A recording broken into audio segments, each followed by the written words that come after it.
act, you grew up. In your second act, you probably got a job, got married, and had kids.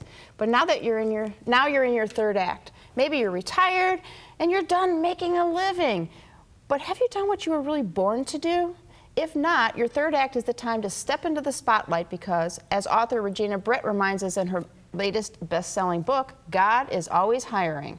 Regina is here to share a few of the 50 lessons for finding fulfilling work. So welcome to the show. Well, thanks for having me on. Many of our viewers are retired or planning for retirement, and they may think it doesn't matter that God is always hiring, so they're done working. But it's not all about employment, though, is it? Well, they're done making a living, but now it's time to make a life, because a lot of people put their life on hold to do the thing they had to do to pay the rent, to pay the mortgage, to get their kids through college.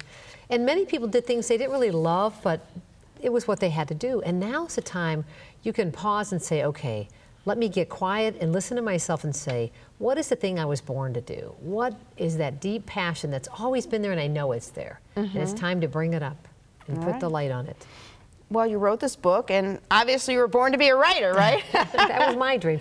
But you know, for many years I buried it. One of my lessons is burying your talents won't make them grow. And a lot of us have a talent. It could be singing in the church choir, it could be playing piano, it could be painting, but we bury it because we're so afraid, what if we're no good at it?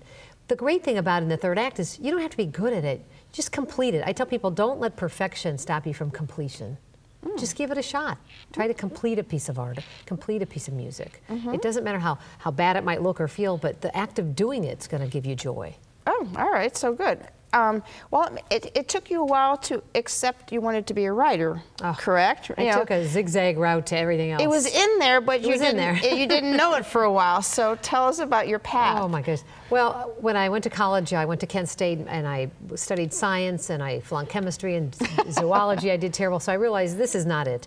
I dropped out of school at 21, got pregnant, my whole life changed. But all those twists and turns really shape you into who you really want to be. So a lot of jobs I had to pay the rent, legal secretary, I worked at a funeral home picking up bodies. They gave me a PhD in life so that all those skills and experiences I could then use as a writer. And typing legal briefs taught me how to type, how to understand the court system, and as a journalist, it was a great benefit.